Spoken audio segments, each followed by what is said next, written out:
We're joined live by a panel of guests. First of all, we've got Victor Gao, Chinese lawyer, academic, and professor at Soochow University. Ajay Dua, former secretary of the Indian Commerce and Industry Ministry, and international entrepreneur Dmitry Matseyev. Thanks a lot, gentlemen, all of you, for joining us. First of all, I'd like to start with you, Mr. Gao. The U.S. Treasury Secretary, of course, says China is only hurting itself by restricting its exports of rare earth minerals, as we mentioned earlier in the program. What do you think about that? Is that true? First of all, the Americans should mind their own businesses rather than interfere in other countries' businesses. Leave China to take care of its own economy and don't interfere in China's economy. China knows what it is doing, and the basic point is very clear. If you hold a gun at China's head, China will hold a gun at your head. If you strike China with tariffs, China will strike you back with tariffs. If you want to sanction China, China will sanction you. That is the tit for tat. And the United States should not expect anything less than this tit for tat retaliation from China. So this is the moment of truth. Let's wait to see who blinks first. Let me tell you, China will never blink first, because this war against China, against mankind, is the wrong war. President Trump initiated this tariff war. China wants to stand up to the moment, to defend its legitimate interest and to defend free trade, not only for the Chinese people, but for mankind as a whole, but ironically also for the fundamental interest of the American people. No one will be served better by this war. This war is completely illogical and completely the wrong war. It is time for President Trump and the US government to stop this trade war. Otherwise, it will accelerate, it will escalate, and China will be ready to strike back if the United States wants to impose more tariffs and sanctions against China. Well, Ajay Dua, I'd like to get your perspective next on this. The U.S. is threatening to ramp up tariffs up to 100% on China. What do you think about this approach? Is that going to work? It might work to a degree, because the United States is a big market for the products of China, which is facing its own set of problems arising out of the property boom burst, and the Chinese manufacturing capacity being much more than what the Chinese people can consume themselves. It's not a domestic-driven economy, as we all know. But let's also be very clear that China is a very resilient economy. With the restrictions imposed by the United States when it imposed 30% duty on the Chinese products, China has diversified in the last 3 or 4 months itself, experiencing an 8% plus export increase in the month of September and a 6% in the month of August by concentrating on other markets, Southeast Asia, Latin America, Africa. The question is, China does need the United States, big market, because it's created capacities, and at the same time, China cannot be also expected to leverage its strength in rare earths, the magnets which it produces, and others beyond a point. Yes, for defense, because a lot of these items which can be produced are of dual use. They can go in for defense purposes as well as civilian use. There, the Chinese want to be absolutely sure that the security interest of China doesn't get affected by its own exports. So what has China done? That as of now, if the value of the end product is more than 0.1% in terms of the rare earths value, the Chinese say that it will require approval, and unlike in the past, it won't be automatic exports wherever the buyers can find it. So I think with both sides having some point or the other, some small point in favor of the US, much larger in favor of the China, it is time that this issue itself gets negotiated first. Otherwise, the trade talks in Geneva, elsewhere, which have been lingering on at the official level, are not going to make much of a headway. And I think it will be bad for the global economy. It will be bad for the economies of both the nations.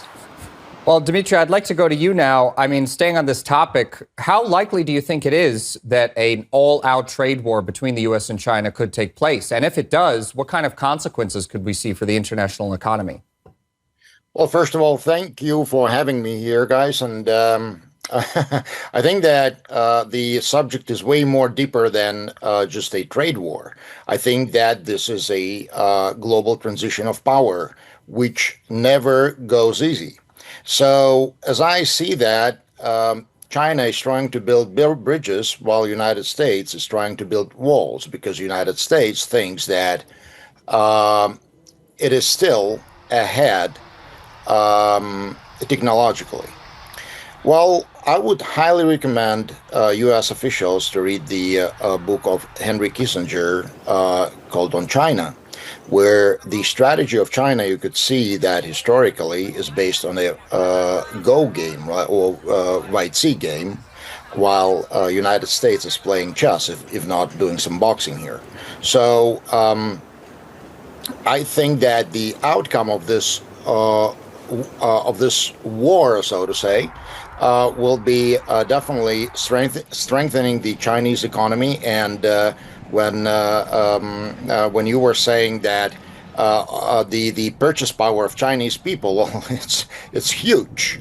It's huge. It's like the population of China is almost 5 times more, and then we're talking India, and then we're talking Russia, and then we're talking Africa, where China is building the bridges right now, while the United States has 350 million people. And when you're looking at the economy right now, it's not in the great shape with all the issues which are going on right now.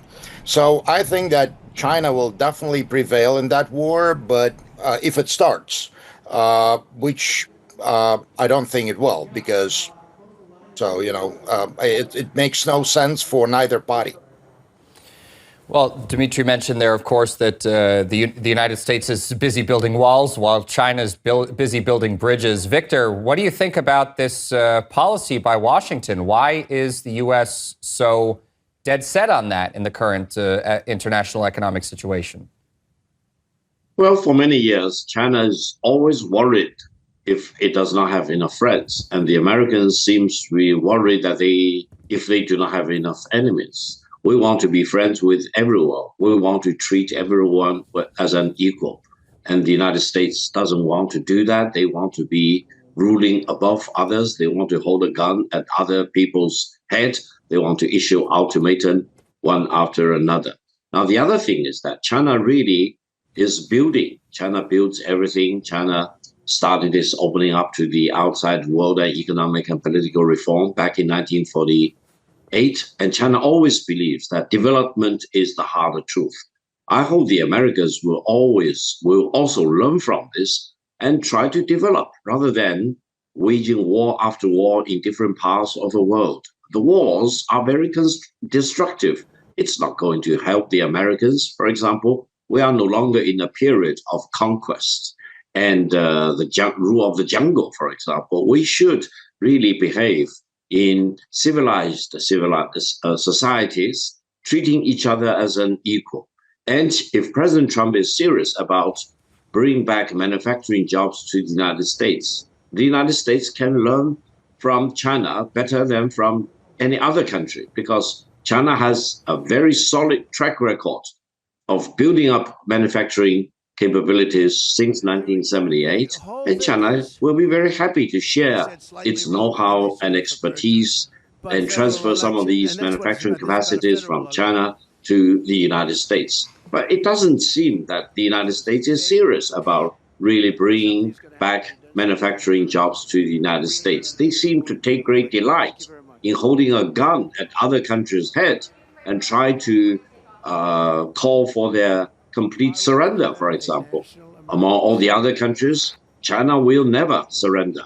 China will never give in to maximum pressure from the United States. And China will never yield to any ultimatum from the United States. The United States will serve its own interest better if it can deal with China as an equal. This is the bottom line from China. All right, well, I'd like to ask this last question back to you, Dmitry. I mean, I mentioned earlier about the threat from the United States of 100% tariffs on China, but Washington did backtrack on that pretty much immediately after it made that threat. Why do you think that is? Well, I mean, I think that this is the strategy, or not a strategy, but the tactics of the negotiation of the United States, or I would say personally of Donald Trump. It's called hit and run, you know. So I think that. And what China is very, very good at is actually being very patient and trying to be not reactive but proactive, right? So it always gives some time for the response. So I think that the war will never start, because if you think about the 100% the tariff or the tariffs on Chinese goods, well, think about how much the prices on the United States market will go up. That is insane. When you're thinking about that, it means that if you're looking from the economical perspective, the prices will double up on every single Chinese product, which is probably 80% of the products in the United States. So who's going to control that inflation? You know what? I think that Soviet Union was really hit by that hyperinflation, and I went through that. Once it's out of control, it's out of control. And American economists, they do know that. So I highly expect that the things will cool down, that the negotiations will take place, and everything will be okay. Well, it turns out we have enough time for another question, actually. So, Ajay, I'd like to give you the last word about not exactly China. We've been talking about China this whole time. But, of course, the United States seems to be set on having a tariff war with India as well, right? We saw the U.S. targeting India with tariffs meant to stop that country from buying oil from Russia. And the U.S. said that to be India's largest trade partner as of last year. So do you think the U.S. is going to get its way and stop purchases of Russian oil? I'm not sure at all. But the fact of the matter is, we had started the process of buying from Russia after talking to the United States and during the Biden administration, if you would recall, and we had been, so to say, cleared, and not really the right word, but in the hope that the Russian oil would keep on coming to the international market through the Indian route. The prices will stabilize, and that's what happened. If you recall, Janet Yellen, the then chairperson of the Fed, had clearly said that as long as discounted oil comes into the international market, maybe India goes to India. We did at that point of time talk about refined oil from India going out, but India, the third largest importer of oil at that time, the international market gets helped. So our stand has not really changed much since then. We have let it be known that wherever we get a good price, and when I talk about price, it is including the logistics, India would go for it. If the United States is willing to match the international prices, it has oil. We have somewhat increased their imports from them because, the oil doesn't have to necessarily come all the way to India. It can be traded en route, etc. The closer to the US, particular certain kinds of crudes. But on the principle, we are going to stand by. That's my anticipation, which has been voiced repeatedly at the various levels, including the highest in India, that Russia has been our friend for a long time. It stood by us in terms of essential commodities whenever we needed, and certainly in our defense preparedness. And that position, I think we are going to stick to. All right, gentlemen, that's all the time we have for this panel. That was Victor Gao, Chinese lawyer, academic, and professor at Soochow University. Ajay Dua.